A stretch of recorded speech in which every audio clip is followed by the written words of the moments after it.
हाय dear friend, myself doctor Shailesh Singh. एक बार फिर आप सबका स्वागत है आपके YouTube channel homeopathy in easy way में। मित्रों, आज फिर हम एक रूब्रिक के बारे में बात करेंगे। एक बहुत बढ़िया रूब्रिक है और इस रूब्रिक से इस मेडिसिन के पेशेंट्स बहुत फ्रिक्वेंटली आते हैं। बस इस रूब्रिक को अच्छे से समझने की ज़रूरत है, फिर आपके पकड़ में ये रूब्रिक आने लगेगी। ये रूब्रिक है यूजफुल डिजायर टू। अब useful desire to means desire to be useful. आपको समझ में आ गया होगा कि इस पेशेंट का जो मेंटल स्टेट है, या ये पेशेंट चाहता है कि मैं यूजफुल रहूं, यूजफुल रहूं। अब हम इसमें थोड़ा सा इन वर्ड्स को अच्छे समझते हैं, फिर इस रूब्रिक के भाव और वर्जन को समझते हैं, कैसे ये पेशेंट आपके सामने आएगा। तो यूजफुल क्या होता है? हमारे पास दो शब्द हैं, यूजफुल और यूजलेस। यूजफुल क्या होता है कि जो हमारे लिए उपयोगी है, जो हमारे लिए उपयोगी है, जिसका हम उपयोग करते हैं, उन चीज़ों को हम क्या करते हैं, उन चीज़ों को हम संभाल के रखते हैं, उन चीज़ों को हम अपने आसपास रखते हैं, उन चीज़ों को हम आ, मतलब वो हम उन चीज़ों से हमारा अफेक्शन होता है। वो चीज़ अगर कहीं पे उसको कहीं कुछ नुकसान हो रहा है, तो हम उससे उसको बचाने की कोशिश करते हैं। ये होता है यूजफुल। यूजलेस होता है जब कोई चीज़ हमारे लिए यूजलेस होती है तो उसको हम फेंक देते हैं, हटा देते हैं। हमारे लिए अरे हटाओ, बेकार है, इसका कोई मतलब नहीं है। लेकिन जहाँ पे अगर आप किसी दिन अपने रूम की सफाई कर रहे हो, अपने घर की सफाई कर रहे हो, तो आप एक एक चीज को उठा के देखते हो, पूछते हो, इसकी ये जरूरत की चीज है कि नहीं जरूरत की चीज है? नहीं नहीं, जरूरत की चीज नहीं, रख दो, उसको कबाड़ी को दे देंगे। तो उसको सारी चीजों को हम उठा करके एक कोने में रख देते हैं, उसको फिर हम डिस्ट्रॉय करते हैं, बाहर निकालते हैं, कूड़ेदान में डालते हैं, कबाड़ खाने में रखते हैं, या फिर जहाँ पे भी उसका मतलब उसको हम अपने घर से बाहर करने की कोशिश करते हैं। लेकिन जो चीज़ें हमारे लिए उपयोगी होती हैं, ये काम की, हाँ हाँ ये काम की, इसको रख दो, उसको हम झाड़ पोंछ के करके अच्छे से रख देते हैं। ठीक है ना? फिर जब जरूरत पड़ती है तब हम उसका उपयोग करते हैं। अब ये जो व्यक्ति है, ये जो बंदा है, ये क्यों चाहता है कि ये लोगों के लिए उपयोगी लग रहे? ये भी इसीलिए चाहता है क्योंकि आप इसको जो है आ, इसको अपने साथ रखें, आप इसको बाहर नहीं फेंक दें, क्योंकि इसमें देखो एक मेडिसिन कार्सिनोसिन है। अब कार्सिनोसिन जो है वो कैंसर सेल से बनी हुई है। कैंसर सेल अपने आप को ऐसे एडॉप्ट करने की कोशिश करती है, अपने आप को ऐसे रखने की कोशिश करती है कि लोग उसको जो है अपने साथ रखें। देखो कैंसर क्या होता है, कैंसर की जो सेल होती है वो कई सालों तक आपकी बॉडी के साथ साथ रहती है, और फिर भी वो डिटेक्ट नहीं हो पाती है। Cancer third stage fourth stage में जाकर के डिटेक्ट होता है। उसके पहले वो अपनी सराउंडिंग से बिल्कुल मर्ज की होती है। क्योंकि जैसे ही पता चलेगा कि ये कैंसर सेल है, वैसे ही हम उसको उठा करके बाहर फेंक देंगे। वैसे ही उसमें हम कीमोथेरेपी, रेडियोथेरेपी, सर्जरी, तमाम तरीके के इंस्ट्रूमेंट्स अपनाने लगते हैं। यही भावना उस सेल के अंदर होती है, उस सेल के अंदर, कि जैसे ही मुझे ये इनको पता चला कि मैं हार्मफुल हूँ, यूजफुल, यूजलेस और अगला शब्द है हार्मफुल, हार्मफुल हूँ, तो तुरंत मेरे खिलाफ एक्शन शुरू हो जाएगा।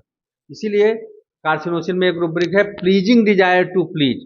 कार्सिनोसिन के पेशेंट्स को आप देखोगे, बहुत सारे हमारे ग्रुप पे कार्सिनोसिन के केसेस दिखाए गए हैं।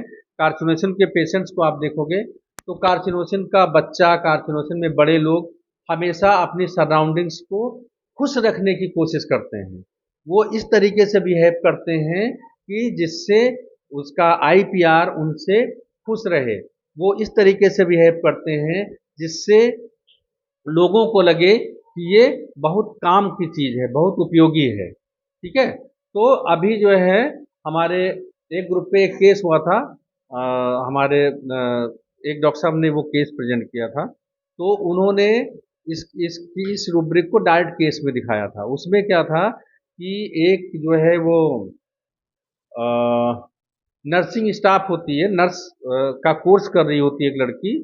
तो उसको उसकी तबीयत बहुत ख़राब होती है, उसको जॉइंट पेन रहते हैं, फिर भी वो बहुत ज़्यादा मेहनत करके, बहुत मेहनत करके वो अपने पेशेंट्स को, मतलब जो हॉस्पिटल के पेशेंट्स हैं, उस पेशेंट्स को इतना अच्छे से देखती है कि डॉक्टर कहता है कि अगर ये है तो समझो कि चिंता की कोई बात नहीं है, मतलब अगर ये है तो पूरे का पूरा वार्ड ये अच्छे से देख लेगी। उसने अपने केस में डॉक्टर साहब को ये बताया कि मैं इस तरीके से करती थी। और फिर उसके बाद में उसकी शादी हो गई। शादी होने के बाद फिर वो अ, अपने हस्बैंड के साथ आई थी जब सर को दिखाने के लिए, तो डॉक्टर साहब ने जब उससे पूछा कि तुम अभी तुम्हारा एम्बिशन क्या है, क्योंकि वो एक नर्सिंग उससे आई थी और उसने कोर्स किया था, फिर कुछ दिन जॉब भी किया था।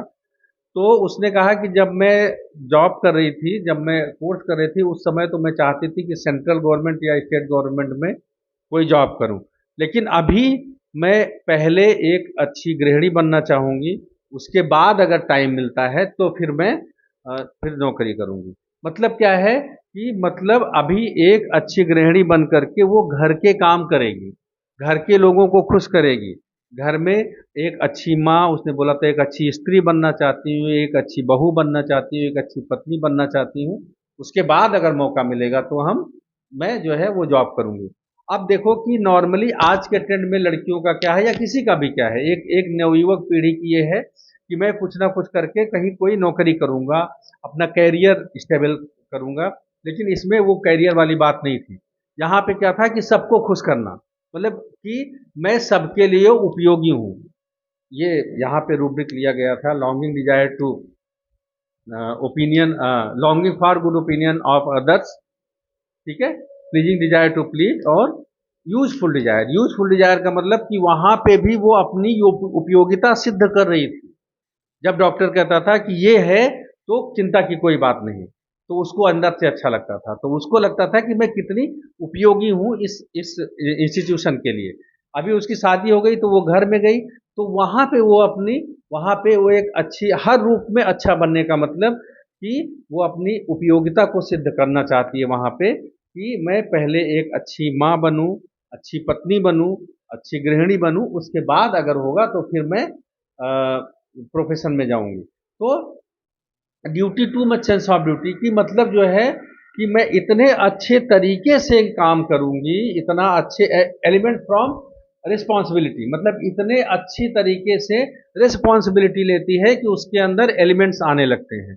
इतने अच्छे तरीके से अपने काम को करता है ये बंदा कि जिससे सामने वाले को लगे कि यार ये आदमी बहुत इंपॉर्टेंट है मेरे लिए, ये इस आदमी के बिना मेरा काम नहीं चल सकता। तो अगर किसी व्यक्तित्व में आपको ये लगे कि उसको मन में उसके उसके क्या बोलते हैं, मन में एक बात यह है कि वो अपनी चीज़ों को, अपने काम को इतने अच्छे तरीके से करता है और वो चाहता है कि सामने वाला कहे कि वाह भाई वाह, इससे अच्छा कोई काम नहीं कर सकता है। ये अगर है तो सारी चीज़ें बेहतर हो सकती हैं, और अगर ये नहीं रहेगा तो ये चीज़ जो है इतनी अच्छे तरीके से नहीं हो सकती। मतलब उसने अपने आप को आपके लिए उपयोगी सिद्ध कर दिया, और वो अंदर से यही चाहता है कि आप जो है, मतलब जो आईपीआर है वो दौड़ दौड़ करके हर आदमी के प्रति, हर हर व्यक्ति के प्रति वो साथ जाता है। जब वो किचन में जाती है तो वो बेहतरीन करने की कोशिश करती है, जिससे कि लोगों के मुंह से निकले कि हाँ, मतलब अगर ये खाना बनाएगी तो समझ लो कि सबसे अच्छा खाना बनेगा, मतलब सी इज यूजफुल, ये चाहती है। तो ये रूब्रिक हमारे पास है, यूजफुल डिजायर टू बी।